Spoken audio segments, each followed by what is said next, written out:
You're listening to Speaking Sidemount, the podcast where we talk all things sidemount and cave diving, from equipment, skills, techniques, and cave diving expeditions to interviews with some of the world's top sidemount and cave divers. Whether you're new to sidemount, been sidemount diving for years, or just want to know more, this is the place for all things sidemount. I'm your host, Steve Davis. Let's get wet. Hey, welcome back to Speaking Sidemount.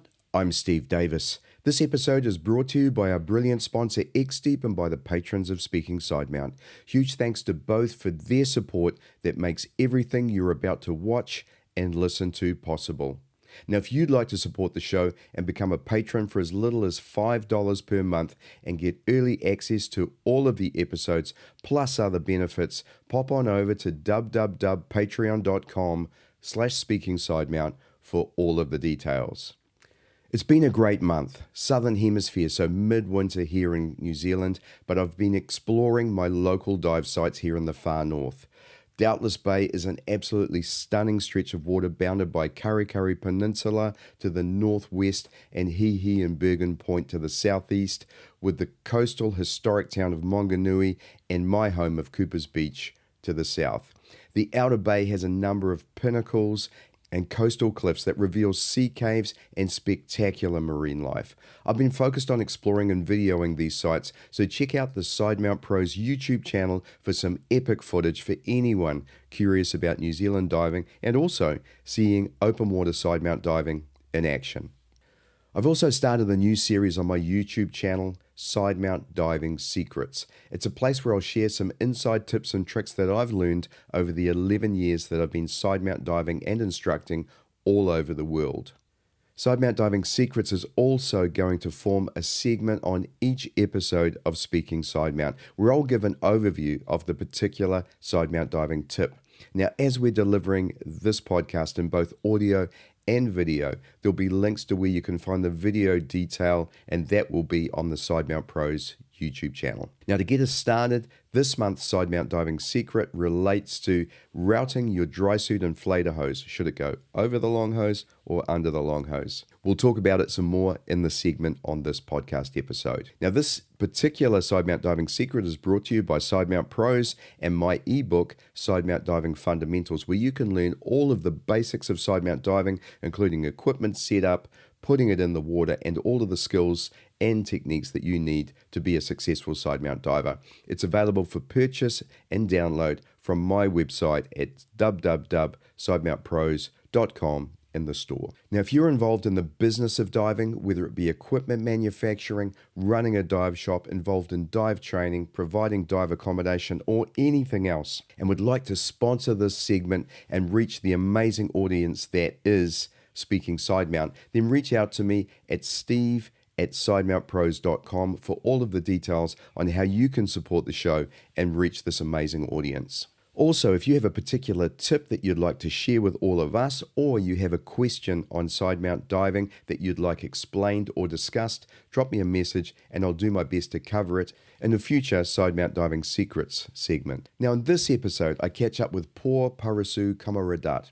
Por hails from and is based in Thailand, an absolute global mecca for all things diving, from beautiful reefs to wreck diving, and as you'll hear, there's a heap of caves and now mines being explored and opened up for suitably qualified and experienced divers. Por shares his background in mathematics and software engineering, and he transitioned from that career to full-time diving. We hear how he learned sidemount diving from Lamar Highs and went on to also train in Mexico. Paul's been a technical diving instructor for over 16 years now. I share my own experience transitioning from software into diving, and we discuss the similarities between the two fields and the importance of having mentors in diving. Paul talks about the caves and mines in Thailand and the challenges and differences of diving in each. And Paul also shares his perspective on the mine diving crossover course and how important it is to understand how mining is conducted and how mines are created to safely dive in a mine. Paul shares on his active projects, including exploring the caves of Sulawesi with my good friend Robin Cuesta and the caves and mines in Thailand. And he emphasizes the importance of teaching and building communities in each region, and he's been incredibly active in both Asia as a whole and particularly in Thailand in doing this. All of this and much, much more in this episode of Speaking Sidemount.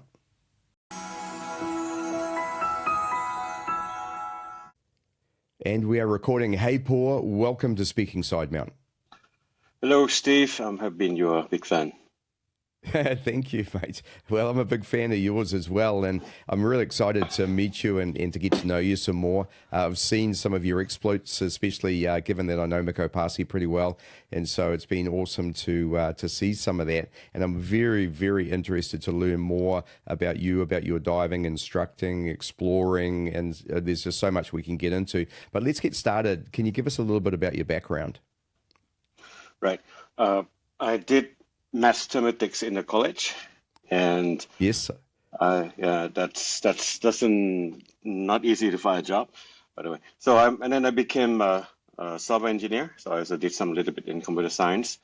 Then one day I was shutting down my company, looking for a new project, and I jumped into diving full time just to waiting for my new project, and that was like 16 years ago. So I still haven't got a new one yet. So I'm kind of stuck in this, and which is I enjoy more. And I started diving when I was in college in the US. So it was a PE class in 1994. Then I came to Thailand, did some diving, but I was super busy with like software engineering, the software developing. So I worked like 18 hours a week every day. No, 18 hours a day, 7 days a week. And I didn't have time until I shutting everything down, get back on diving full time. And I did I became technical instructor in 2010 only. And I started doing my cave course with Bruce Kanofi in Thailand. And I went to Mexico. I did my some cave courses and cave instructor courses in Mexico. And I went up to North Florida and I met Lama Heiss. So I did a lot of training with Lama Heiss. And he's so nice. So I have been, and then I was a dive right distributor in Thailand for a while until I got bored, and then I stopped doing it.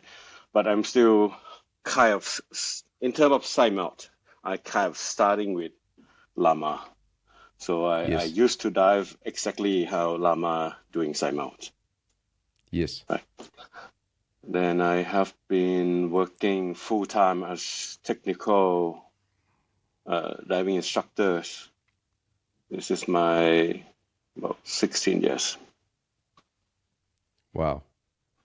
Amazing story there, and so much there that I can dive into. First thing is that you may or may not know that I used to be the president and chief operating officer of a software company in Silicon Valley. Wow.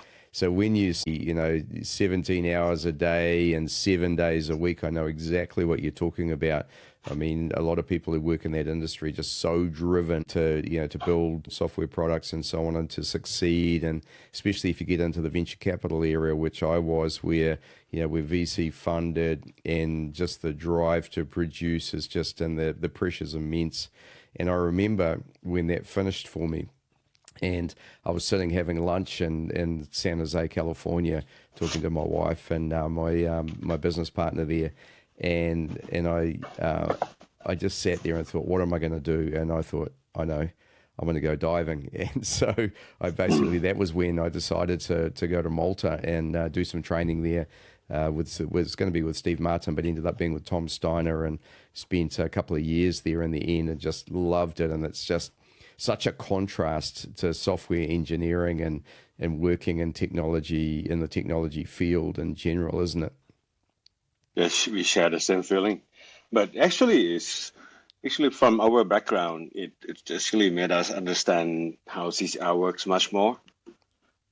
Sure. And I am an eCCR guy, so because I still love to understand how the electronics work, and I just love eCCR.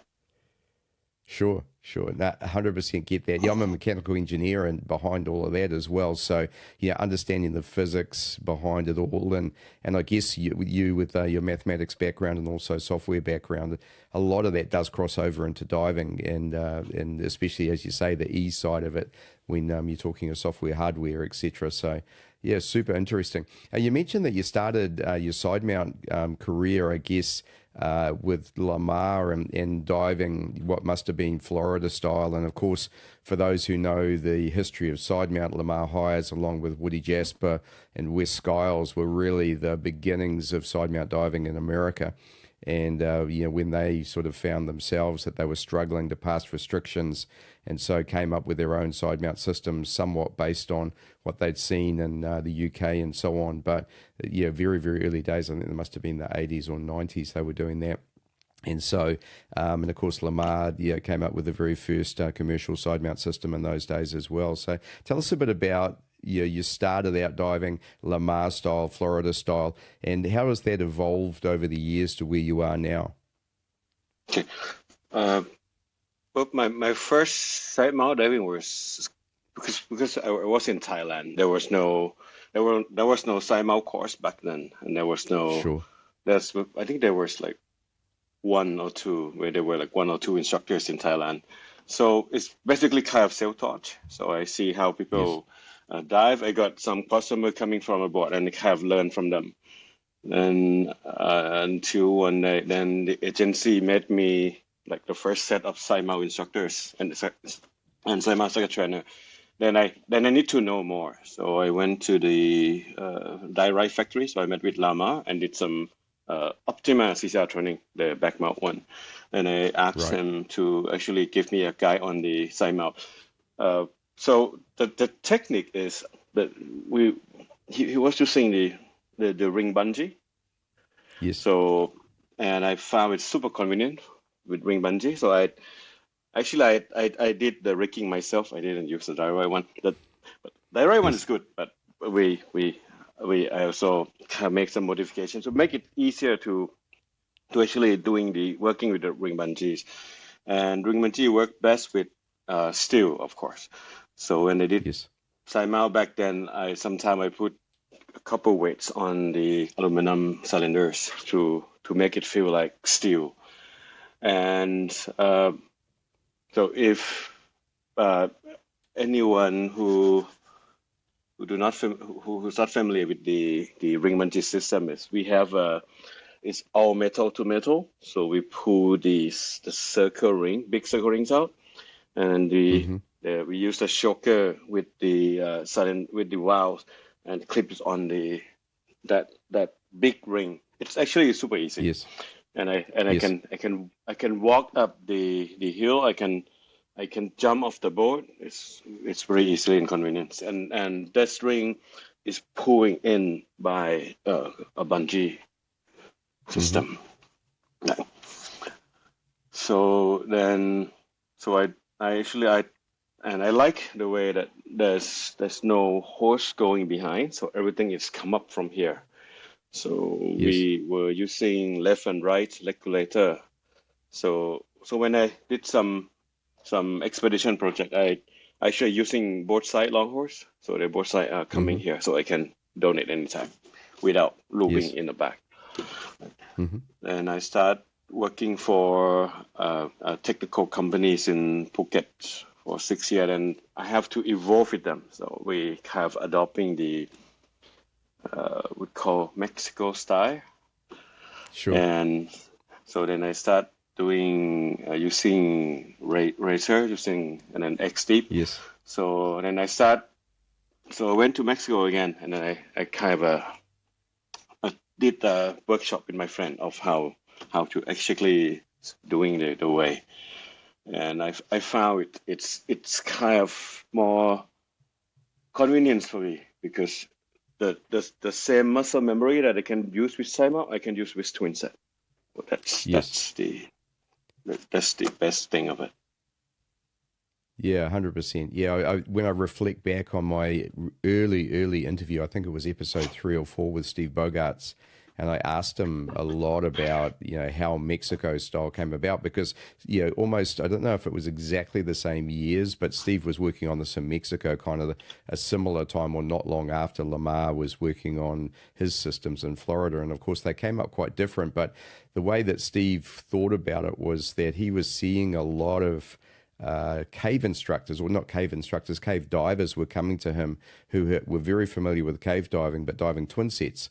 And of course, they now wanted to dive side mount. And so what he thought was that the easiest transition from back mount cave diving to side mount cave diving would be to try and replicate as much of the back mount configuration, DIR configuration, as he could. So that's where the long hose and short hose on a necklace really came from. So I think it's pretty cool to understand the background, because often you'll find there's a bit of conflict around which is the best way, and is it better to be able to donate both sides, and you get these arguments happening. And I think it's just understanding that they have pros and cons, and understanding why we're doing a necklace and a long hose, and it really is that to make sure that we're replicating the back mount DIR as closely as possible. So yeah, interesting. Agree. Yeah. Yeah, and how is that how you dive now? So you mainly dive Mexico style now? I can do both. I still have my Nomad XT, which I love it because it got like a lot of lift. Which depends if I want to go like a little bit deeper. I love my XT. I love the ring bungee style. But most common I'm doing Mexico style. And then when students want to do course with me, I ask them to choose. So sometimes I teach INTD. In INTD, we have a course called Nomad Side Mount. So it's actually a course written for the ring bungee style, and we also cover the loop bungee also. And with the new Direct Nomad Ray, which is you can actually do both, super easy. Yes. So I do both. Yeah, cool. It's depend on what kind of dive. Yeah, and I'm assuming you're mainly using aluminium cylinders as well? I mainly use aluminum cylinders, yes. Yeah, which makes a difference as well. Yeah, very, very cool. So tell us a bit about you started diving, you talked about sort of getting into instructing and so on. How did your instructing career grow from these early days? You mentioned you were instructing in Thailand there and started tech instructing in the 2010 sort of era. How did that evolve into where you are today? Right. One thing that I have seen in the technical diving industry in the past 15 years, 16 years is it's super easy to become a technical instructor. It's super easy. But to be technical instructors and you get student book that you can teach, it's really difficult. And if you want to do it full time, it's even much more difficult. And the only way that I found out is I need to work for someone first. So I need to have a mentor. I need to work under someone. And I got a very good chance that I got chance to work under with many famous technical instructors in Thailand. I used to work under Andrew Fortune until he passed away. Then I worked for Benjamin Nance for almost 6 years. So before I can do something on my own. But when I do something on my own, I still have a lot of mentors that if I have any question, I have any problem of teaching any students, I can consult any of them. So you cannot be alone. And one thing that I have learned is I have to keep being humble. Keeping humble is the best way to be in the industry.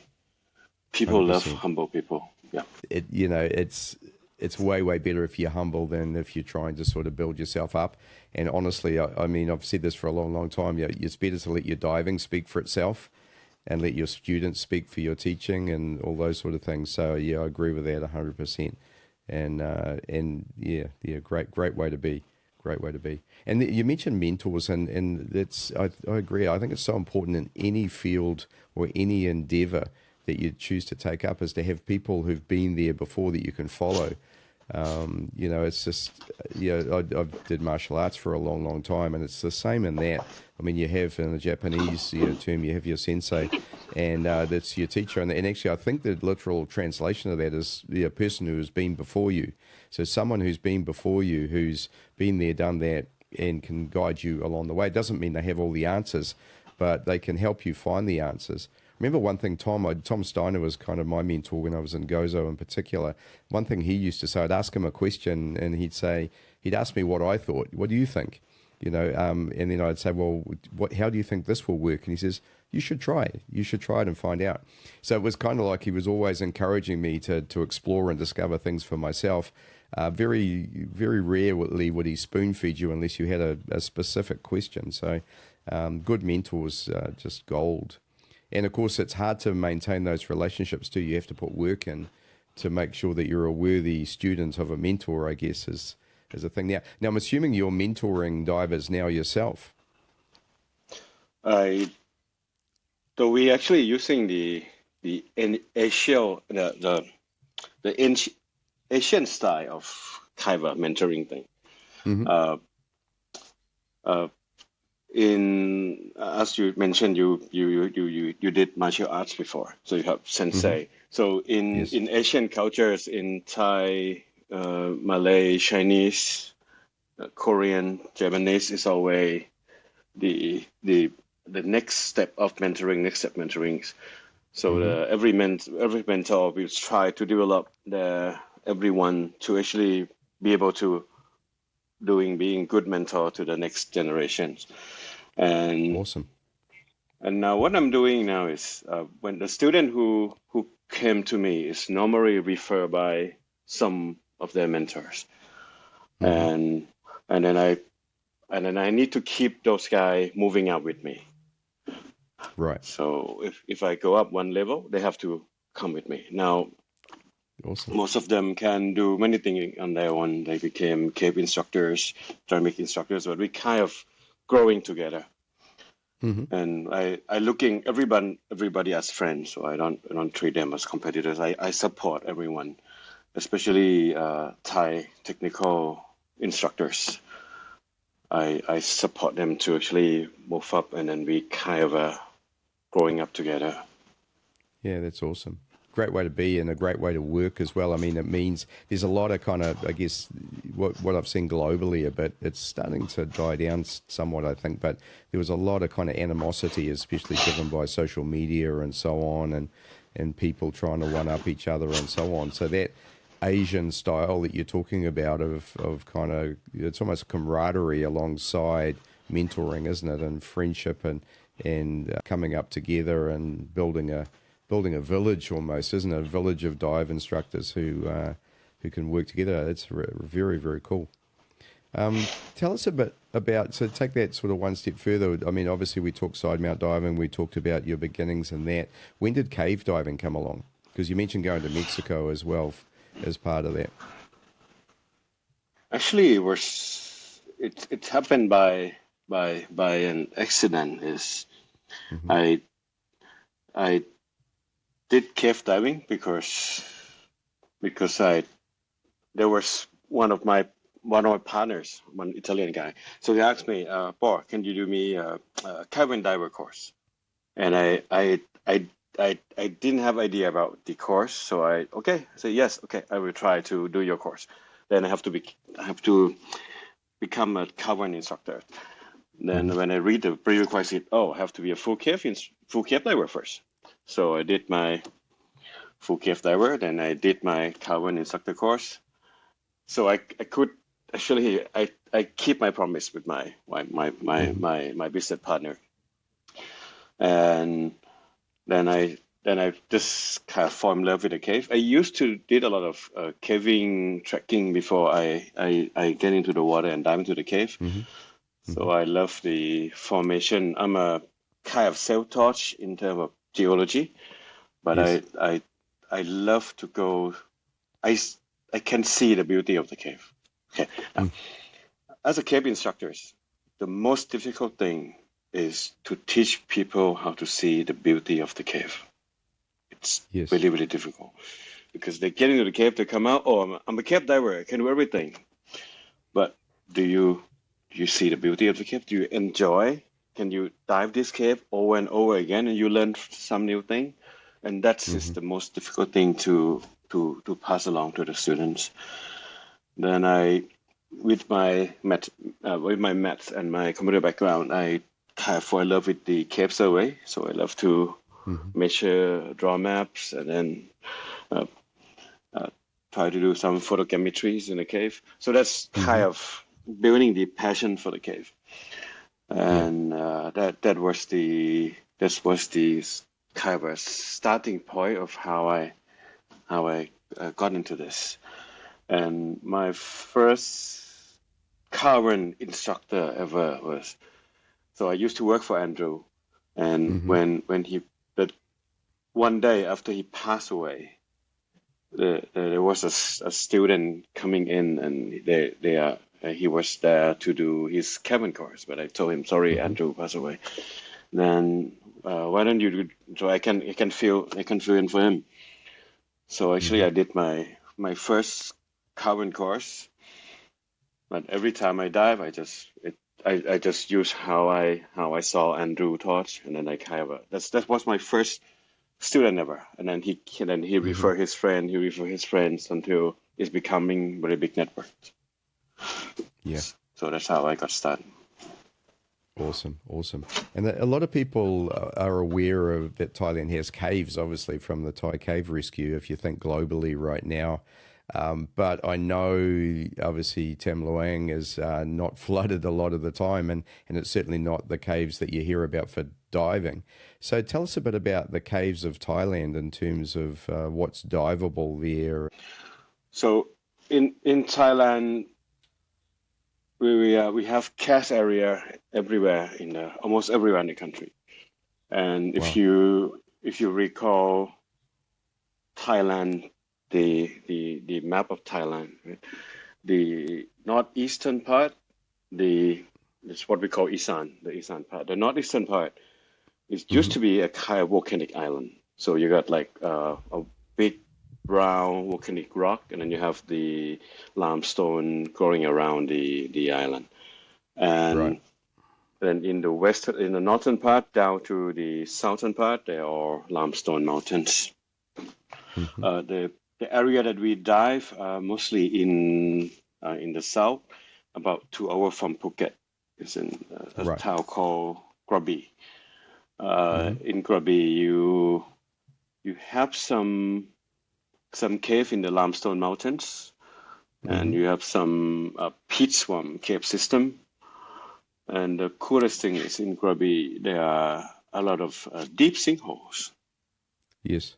There are deep sinkhole. There are some spring system that connect together. It's going very deep. So we have the Krabi area. So what I call is Krabi cache area. This is extend around all the way into Krabi Trans province, into Nakhon Sidemount province. Then to go further south, you have more in the along the Thai and Malaysia border, Stone province. A lot of cave system among the ranks of limestone mountains. So there are another area that we go into the south, and then you got sunken dry caves. The sunken dry cave they used to be a dry cave in inside the limestone mountain. Then the government flood the area, became vertical generating dams, and when the cave got flooded, so we can actually dive those dry caves. Wow. There are 2 dams that we can do. There's one in about 4 hours from Phuket, something called Khao Sok, and you have another big dam lake in the north of Bangkok, in Kanchanaburi. There are about, I found 14, but they are like 4 cool ones. So in the flooding dam, one in each of the lake, there are like more than 10.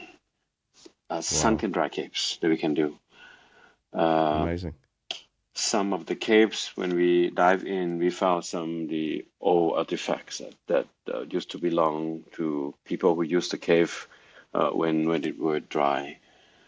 And also we got a water cave in the northern part and northeastern part, which this is one thing about Thailand is after cave, there were couple of fatalities in the national park cave, and also the cave rescue in Chiang Rai.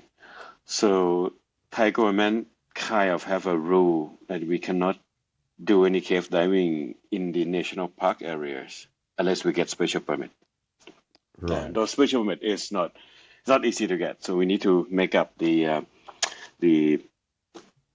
survey project. And yes, so far we got approved a couple of them. Right. So there are many caves to dive, but most of them are in national parks. And if they're in national parks area, I don't want to take risks myself. Yes. Yeah. So I when I try to go somewhere, when I heard about something, if it's in the national park area, then I'm not. I need to get like proper permit to get in. Sure. Right. So what we have been what's we've been working out about cave access in Thailand is there are some of the cave and sinkholes that supervised by something called community forests. I mean, the people in the village, they actually supervise it. They make rules, they collect fees, and they provide us the services. So we pay a little money.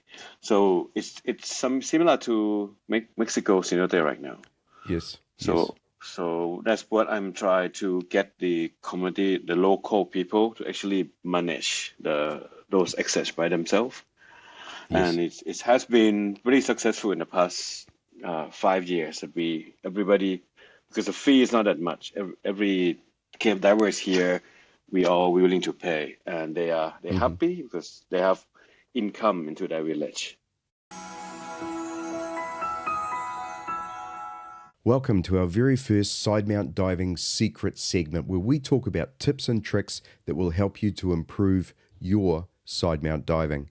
Now, in this episode, we're going to cover a tip that's related to how do you connect your dry suit inflator hose. Does it go over your long hose or under your long hose? And this came about through a video that was posted by Flow State Divers, an excellent video looking at Sidemount diving setup. And during that, they connected their dry suit inflator, and there were some questions about whether it was the right way or wrong way. And of course, there's lots of different ways to do things in Sidemount diving. So what I decided to do was cut a video to show you how and why you might connect that hose in one manner or another. And it all comes down to where you locate your long hose when you're stowing it. Now, if you follow Mexico style, and the vast majority of divers that I know who dive that style stow their long hose above the clip. So when you think of the clip clipped onto the side of your harness, the hose is stowed along the cylinder from the first stage and along the side of your cylinder, and then it routes above the clip. Now, if you have it on the other side of the clip, on the underside, which really goes around the cylinder to the outside of the cylinder, then you're going to have it connected completely the different way.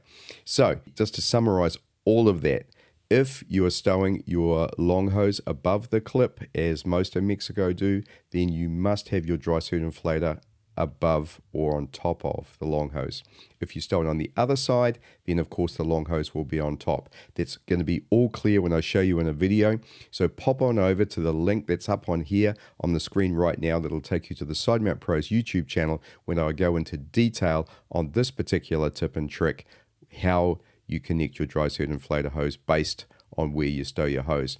I hope you enjoy the video. Thanks so much to Sidemount Pros, of course, to me for this particular one. I'm sponsoring this first segment, and of course it's sponsored also by my Sidemount ebook, Sidemount Diving Fundamentals, where I cover all of the fundamentals of Sidemount diving, from background on Sidemount through to how you set your equipment up, how you get it into the water, and all of the side mount skills that you need to know to be a successful side mount diver. Pop on over to Sidemount Pros, www.sidemountpros.com/store, where you can download that ebook. It's really inexpensive. I've had heaps of really great feedback on the ebook from people who've used it to help improve their diving, and I'm sure it'll help yours as well. Thanks again. Let's get back to the show. Furthermore, now Miko just found mines, and it happened to be super cool, really big.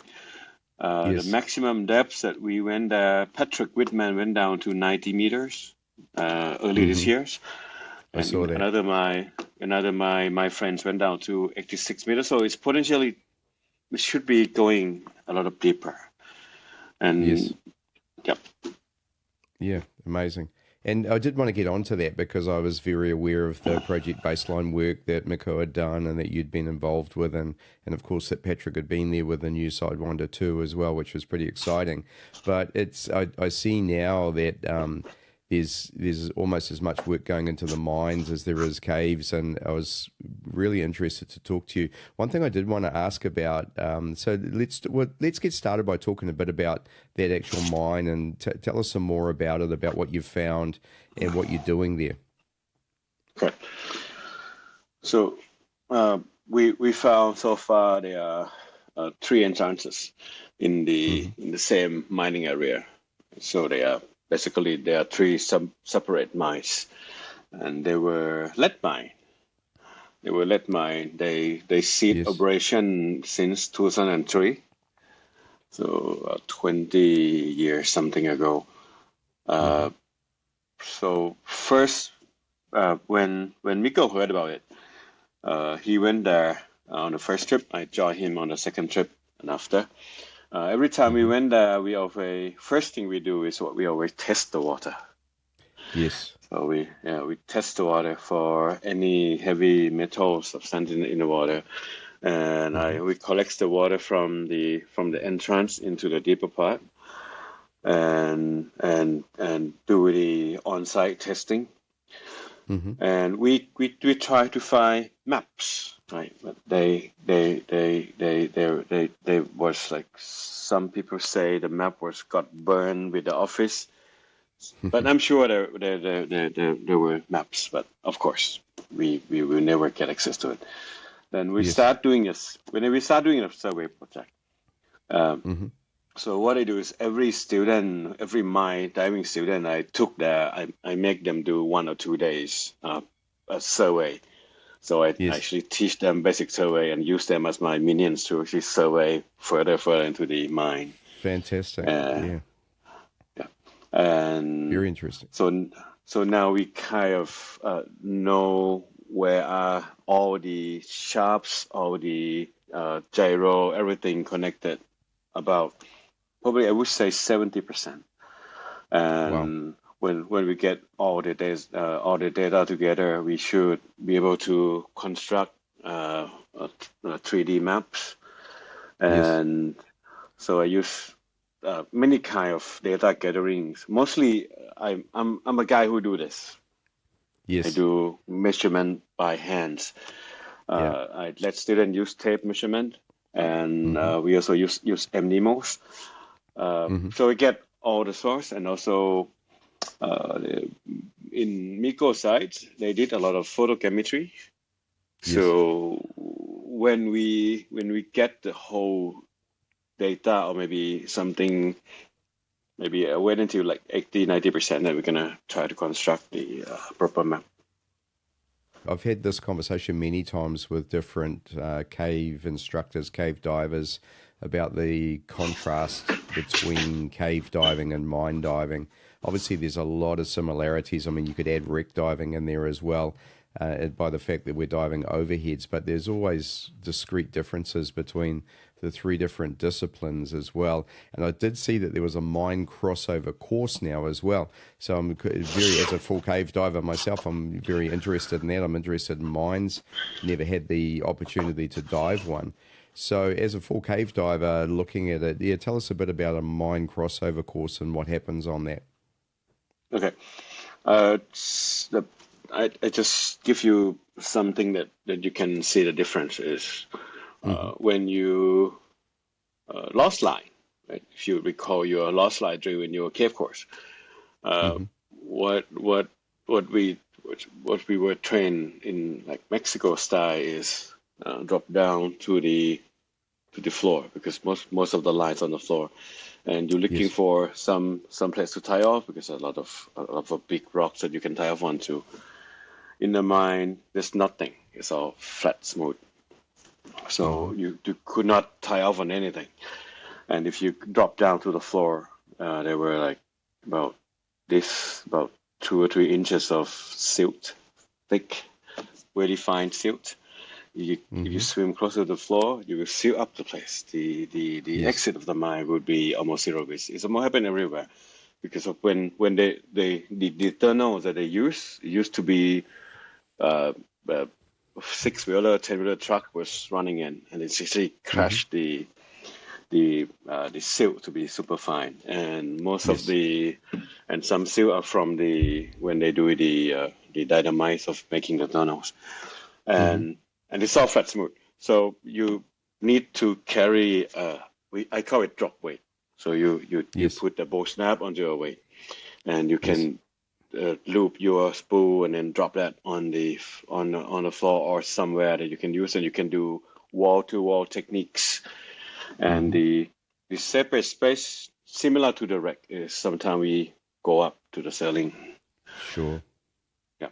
So there are some techniques. This is a little bit different, and also each mine, like the lead mine that they build a tunnel for truck to get in and load the ores out, compared to the traditional European mines, which is using railroads and carts.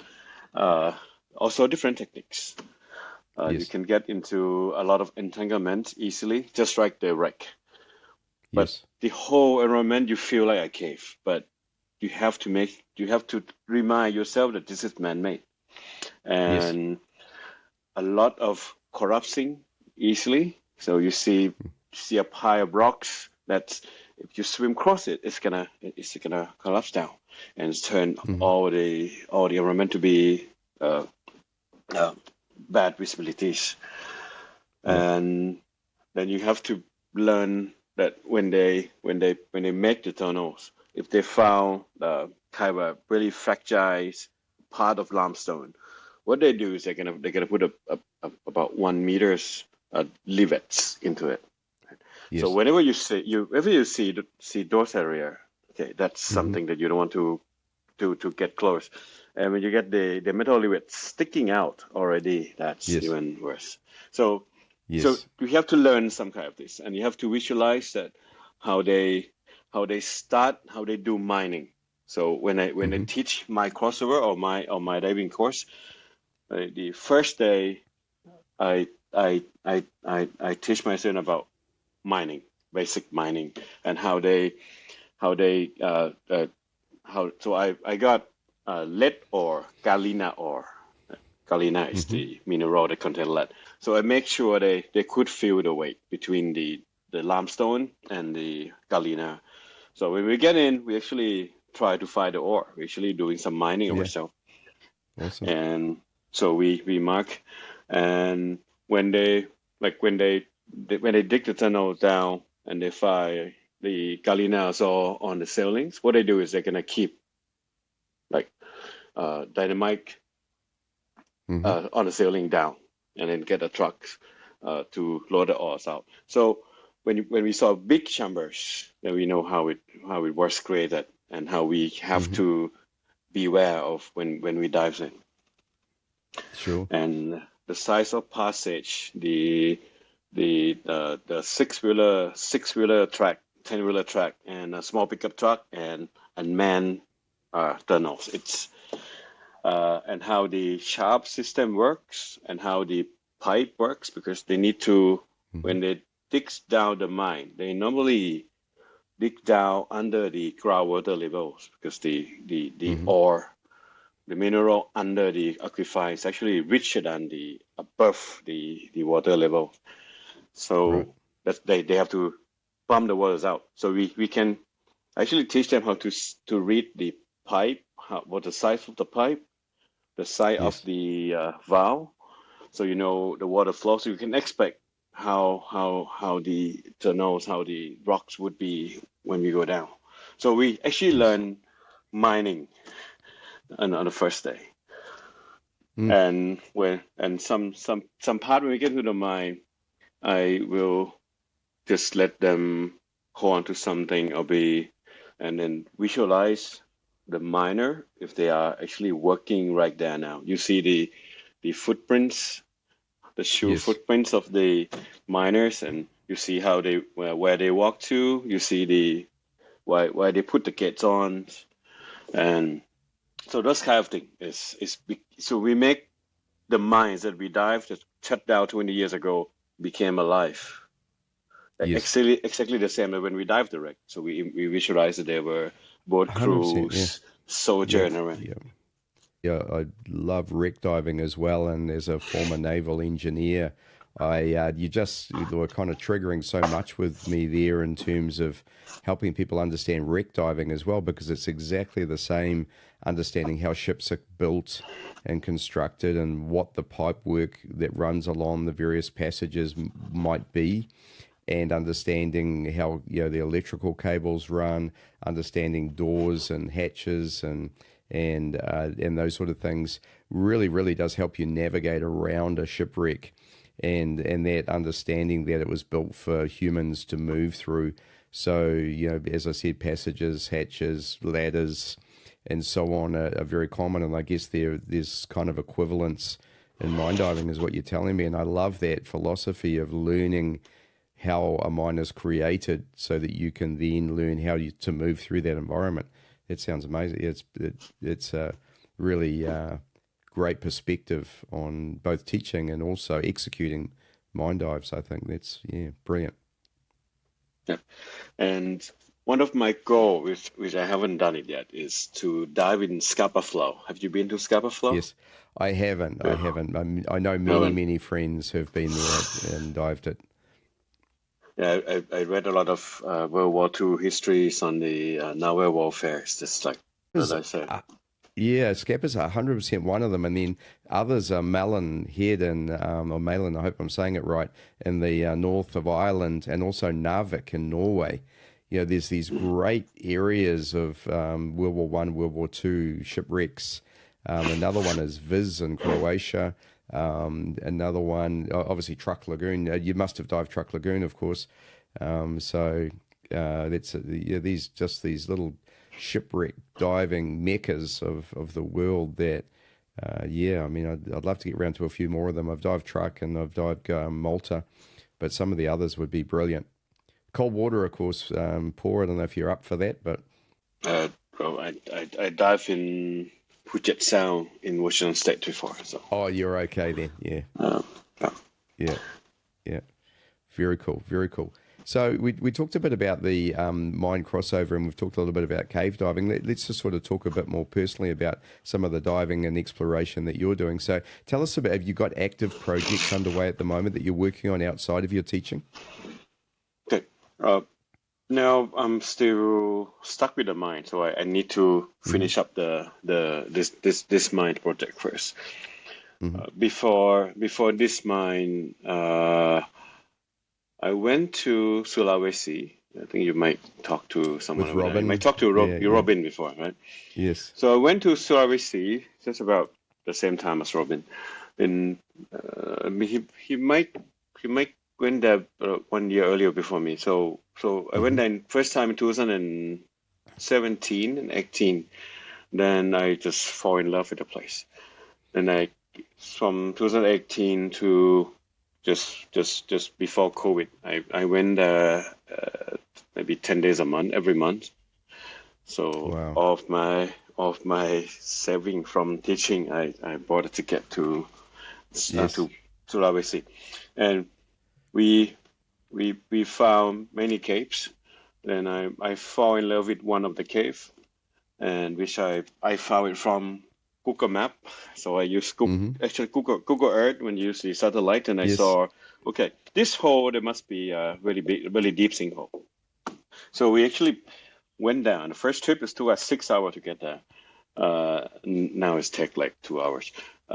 So I keep diving that sinkhole until we found really deep, big rooms going down. I went down with Robin to almost 90 meters, and we found cavefish. We found so many interesting things about somewhere around this island called Muna. Muna. I was going to ask if it was Muna. Yeah. Yeah, it was Muna. Then I kept going there from after the first time that I found that cave, and every trip I always ask the guy, please give me like 2 days there. I like to make a map. I like to do some. I love when I like one cave. I like to keep really going into the same one. Yes. Many people they love to find. Oh, I find many caves, many new caves. But when I found one thing, I love to just to get to know it best. Yeah, I'm the same. I kind of call it owning the cave or owning the shipwreck. You know, it's okay to go dive it once and get a little experience of it, but you don't really own it. You don't know it. So by going back and learning it and so on, I think it's a really, really cool feeling in my mind in terms of cave and wreck and I guess mine diving as well. Yeah. Yes. And also so we went there, we go survey that, and also train the local Indonesian dive shop over there to be able to. So I train all of them up to full cave divers, and also carbon instructors. So let them be able to bring people, lead a dive themselves, teach basic cave courses. And it's like to see so we build the local communities, and I love to see them like growing up together. Yeah. I think it's really important. I mean, when you see what's happening in Mexico at the moment as well, I mean, having the locals understand what's under their feet and understanding, I mean, they of course know their water comes from the ground, but having them appreciate what's actually under there, because often the way that we tend to work is we kind of think, water is our garbage dump and, well, holes in the ground, you just throw rubbish in them, so understanding the value of them, understanding what's there and the importance of it, and then appreciating it and learning to love it is super important. So it's fantastic. Building a community there, right? A dive community. And our current project, which is the cave down south in Malaysian border, it's a national park, but we have already approved for survey project, but the cave can be only dive in about 3 months a year. So last year Miko surveyed, he found 4 or 5 cave entrance around the area, and the longest one that we did, I think we laid a line inside about 3 kilometers, and it's going straight line. And it's shallow, going deep, going 30 meters, kind of shallow again. It's we still don't know where it's gonna end. I still trying to figure out how was the formation started. Before we get into that cave, we need to swim on the surface in the flooded cave for 1 hour. Yes. Before we get into the water cave entrance. So one dive probably will take, you need about 4 hours in one dive, but it's super shallow, super shallow. Yeah. So that's going to be one of our projects are going to be, but we can only do 3 months a year because of the rainy season. Yes. Yeah, very interesting. So let's stay on the personal track. I mean, if you had to pick one dive that you've done, what's the most epic dive you've ever done? One dive, you mean in the cave or anywhere? Anywhere. My favorite dive site is not the cave. It happened to be in in that open water dive site in Pulau Mm-hmm. Wai, in Wai Island, in the most western part of Indonesia. Yes. There's a dive site called Current from Hell. Yeah, I And remember it's going down with like down current, up current, and we yes. found some sandy area. So I used my reef hook, and then I was Mm-hmm. hooking for about 1 hour, and I saw almost everything I want to see in one dive. So I Marine still life love wise. animals. Yeah, marine life Yes. wise, all kind of Wow. sharks, rays. Wow. Uh, it's super amazing. That's like Yeah. my that's the dive of my life. I Yeah. wish it to Yeah. be one of the cave diving, but that one was still the best for me And I'm until sure you've now. got many great caves. Well, look, if you had to pick a favorite cave, what would that be? For the cave, I would say Waimemba, the one that I was talking about before In Muna. in Muna. Yeah, yeah, yeah. I Everyone I've spoken to who's been there, Pete Mesley's a friend of mine, and Pete went out to do some diving with Robin and a few others, which kind of was the precursor to the Project Booting that Maria Bollarup and Ranva Yumanson and many others are working on right now. And Pete came back. I said, Pete, yeah, he's a wreck diver. He doesn't even really like caves, I don't think. And I said, would you go back? And he said, oh, in a heartbeat. He said it was absolutely stunning. So yeah, very interested to go there sometime. I and actually I did a very cool dive with Robin once. We went down Hmm. to a cave called Tapasuhi. So it's the a sea cave. So it's a sinkhole Yes. in the ocean. And before you get in, you have to make sure that it's have to be uh, uh, ebbing tide. Because during the ebbing tide, then the cave Hmm. become spring. The flooding tide, the cave Yes. become super strong Siphon. siphonic Yeah. Hmm. cave. Uh, so we were waiting till the ebbings, and then we got in and we go on the surface. The temperature was about 25 degrees, so a little bit quite cold. But when we Hmm. went deeper and deeper at 50, it's turning to 28 degree, 60 meters, 35 degree, and then we were like in one super Wow. warm water. Like it's actually the warmest water I ever dived with, and so I ripped off my wetsuit right away, and then we called it dive. We get out. So we got a kind of a it's looked like a thermocline, but it's instead Yes. of cold water, it was super hot water. Yeah. So we swim out like as fast as, I mean, not as fast as we can, but we try to get away from being cooked. Uh, Yeah. and my CCR controller went out, and my backup Oh computer wow. went out for some reason, maybe because of the heat. So I just follow uh, Robin and then rely on his Triton's depth gauge, Yes. the PO2 monitoring with the depth gauge. And so Yes. that was very good experience. We went into Interesting. a under underwater hot geyser in the ocean. Yeah. Yeah. So But I'm assuming that's geothermal, of course. uh, Yeah. Wow. and we didn't expect before because it's 14 meter, we're still cold. And when Hmm. we in the on the ways out, so I saw a lot of like ocean animal that got sucked in, Hmm. and at about 50 meters to 20 meters, there are a lot of sea creatures, and there was no sunlight. There's no sunlight. So Hmm. those animals are actually surveyed by the movement of the water in and out of the sea Yeah. cave. Uh, it's Wow. very have a very rich environment inside, very rich ecology inside. Hmm. Not only sponge, not only sea fans and gorgonian, but a lot of lobsters, crabs that living in totally darkness.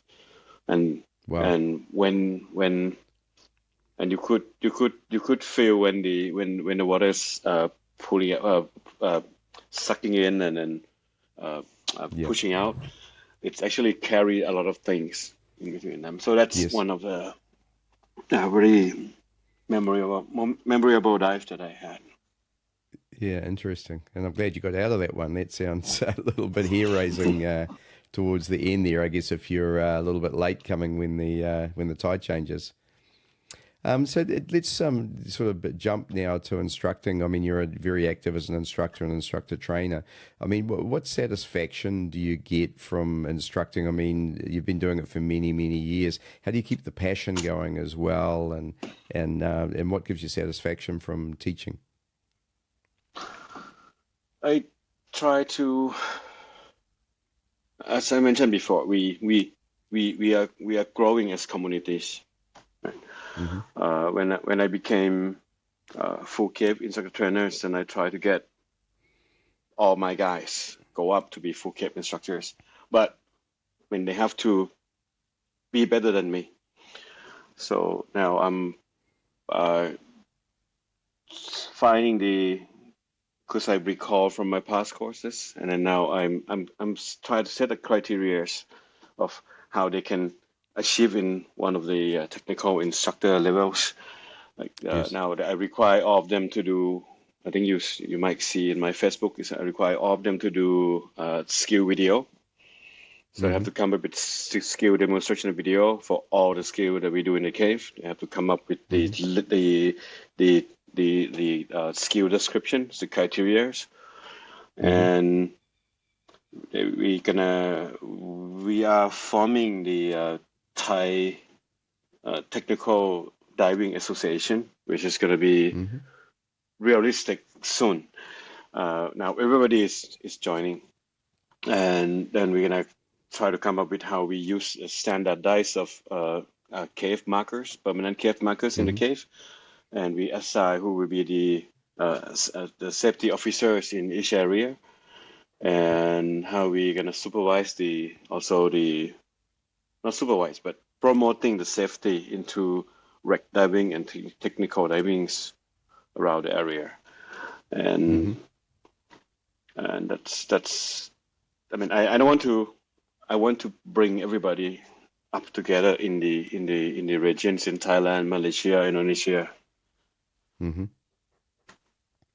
Very, very good. And there's, I mean, you only have to look online to see how many outstanding divers are coming out of that. I was watching, had a look on your Facebook page just as a bit of preparation for our discussion today, and the number of short videos you've got there of little demonstrations. I was watching one, I think, which was a lost line.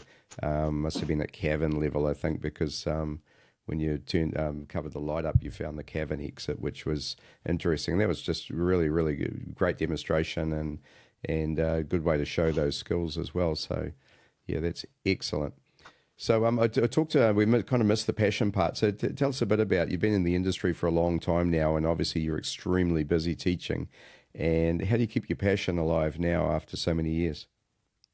I have 2 kids. Yes. That's good answer you everything. Well, yeah, exactly.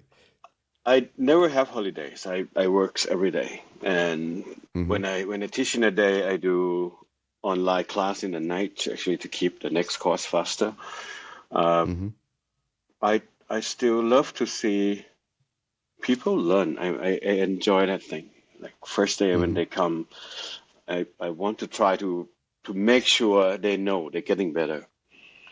So that's my passion, and I started my passion just every course I do, cave diving, cover, and everything. We start from the pool, always starting from the pool.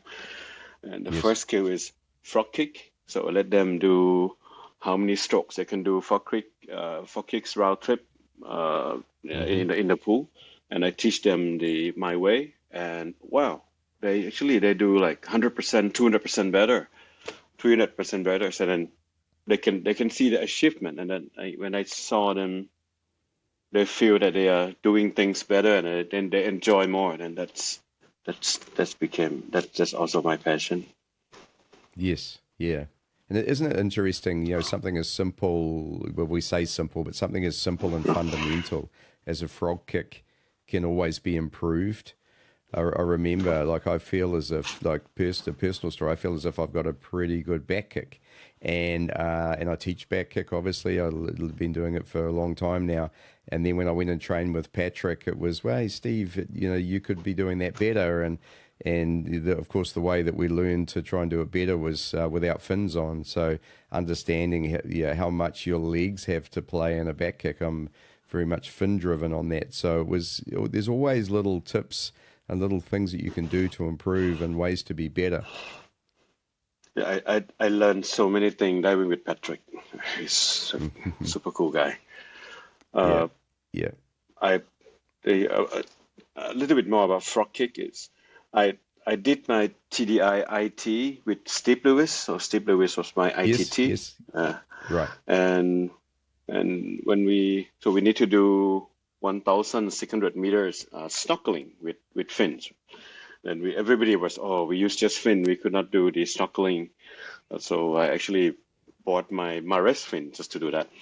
Then Steve jumped in with his jet fin, and he was the oldest guys in the seminars. And he actually did frog kicks, snorkeling all the way faster than anyone. Yes. And then he just show, and then he taught us how to do like proper frog kick. Yep. So that was my inspiration from seeing him, how he impressed us back then, and I actually still use his technique to teach my student. Yeah, very good. I love that. So Steve Lewis is still my mentor. It's still the man. Yep. He'd love to hear that. Yep. I hope he's listening. Yeah, very, very good. The other thing that sort of comes to mind when we talk about frog kicking, because I always streamlining is a real big deal for me in terms of the way that I like to dive, and people don't realize how much of an impact streamlining makes as well. And because of course you can have as much power as you like, but if you're pushing water in front of you, it doesn't work very well. And I always sort of have the analogy of an Olympic swimmer. I mean, the Olympics are starting in a couple of weeks. And when you watch the swimmers move through the water, of course, they're incredibly fit. Of course, they're very powerful. But a lot of what they're doing is streamlining. And as divers, this is why I'm so critical of back mount divers who have their cylinders all over the place and don't streamline cylinders and those sort of things, is because, we're moving in a liquid environment.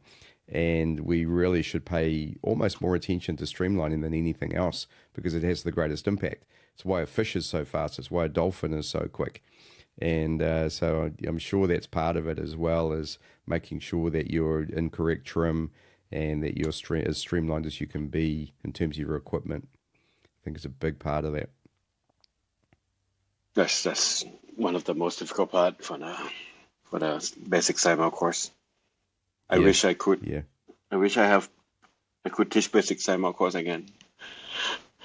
I mean, now you don't do it anymore.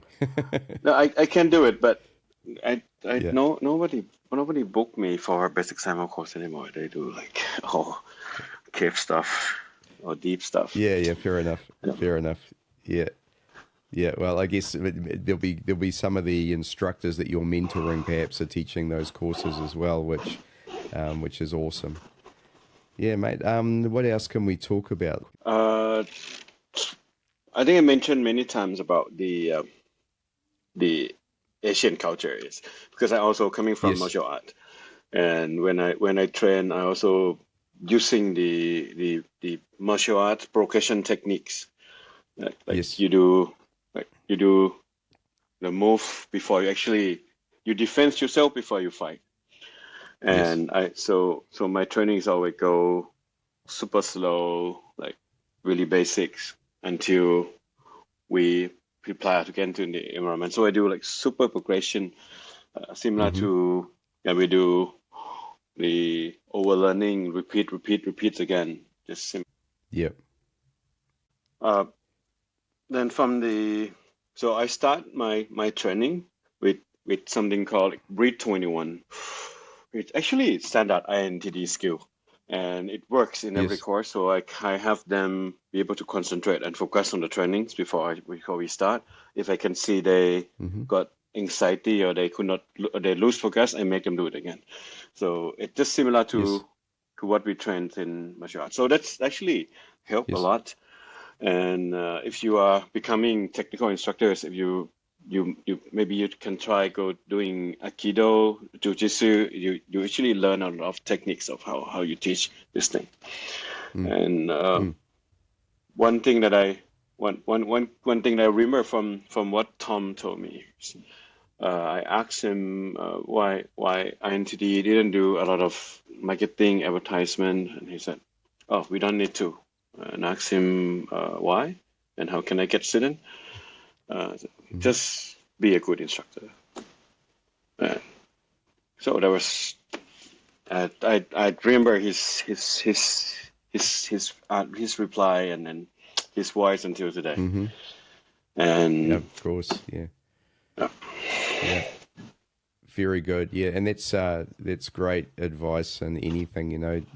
Yeah, how do you get students? Yeah, be good. Of course, you've got to figure out how to get your first students, but once you're underway, your students become your greatest advocates if you do a good job, of course, and that's really what you need, is because you're only as good as the students that you produce, in my opinion.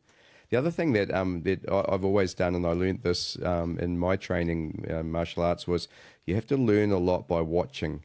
You learn a lot by doing, of course, but by observing your instructor. And a lot of students, I notice, tend to switch off and their attention sort of wavers and there's so much going on. And I sort of try to encourage people to watch me all of the time. So you watch when I'm swimming, watch and see if you can copy what I'm doing. Because quite often I was learning Aikido and it's a very difficult martial art to learn because it's extremely technical and a little bit of difference in the movement, a little bit of difference in positioning and so on makes a massive difference to the outcome.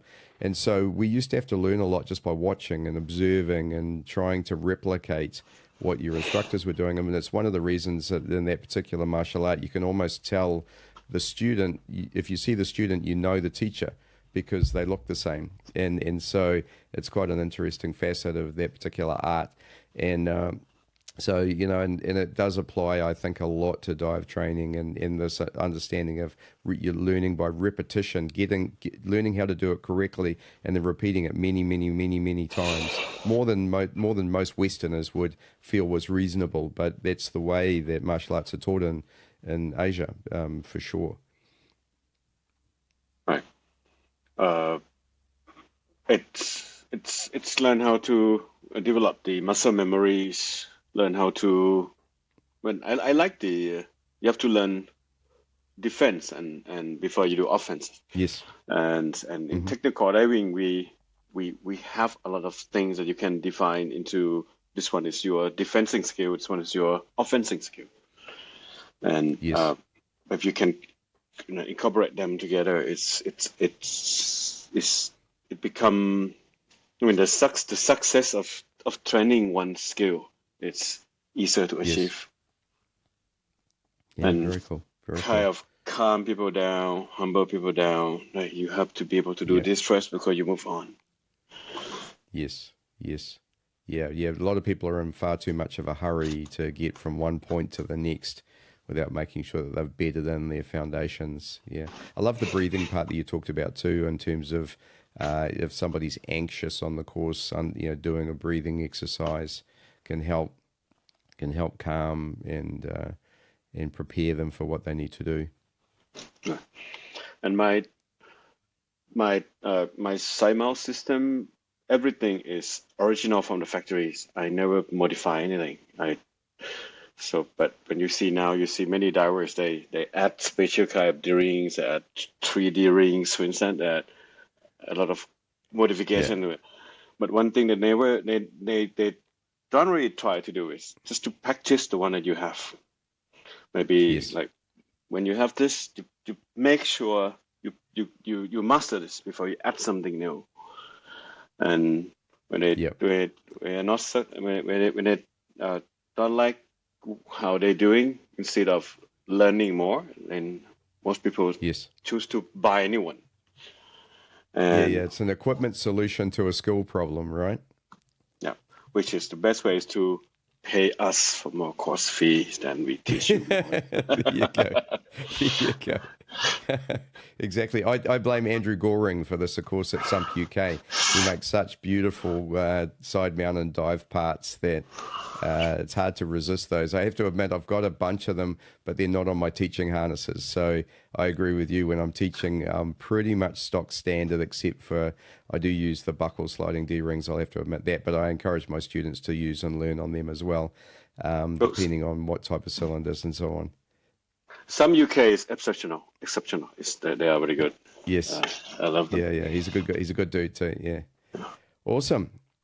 Well, we've done pretty well, and it's been amazing to meet you and to learn more about your diving, about especially the mines. I mean, that part blew me away with the way that you learn to read a mine by the way that miners worked. That was my biggest takeaway from this whole thing, and it sort of blew my mind a bit in terms of wreck diving, because I definitely look at wrecks in that way, and so I get from what you were saying too about how important doing mine crossovers are. So many full cave divers, I think, just jump straight into mine diving, and I think there's quite a bit to learn on the side of that. So I'd love to have a look at a mine crossover sometime.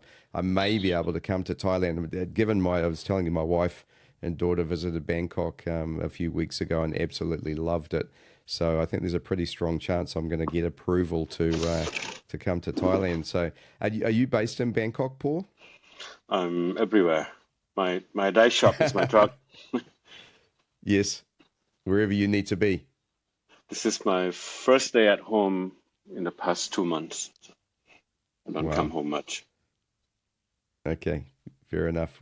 Well, it's great to be actually, someone was asking me about dive nomads before, about people who move around a lot in diving, and it is a little bit common. So, yeah, well done, mate. And thank you so much for sharing with us all. As I said, I learned a lot from that, especially about a couple of areas on the edge of what I do, and some good tips there in Sidemount diving as well, and instruction. So thanks so much, and hope we can catch up sometime. Okay, I hope we should be able to dive together someday. For sure, that'd be amazing. Thanks so much, Paul. You've been listening to Speaking Sidemount from www.sidemountpros.com. If you like the podcast and would like to support the show, then why not become a patron of Speaking Sidemount? For as little as $5 per month, you can become a part of the Speaking Sidemount team, get exclusive early access to all of the episodes, and help us to deliver the very best sidemount, cave, and technical dive content available. Just go to www.patreon.com/speakingsidemount for all of the details. The address is also on our Facebook page, listed in the podcast notes. Thanks again, and we look forward to you joining us for our next episode of Speaking Sidemount.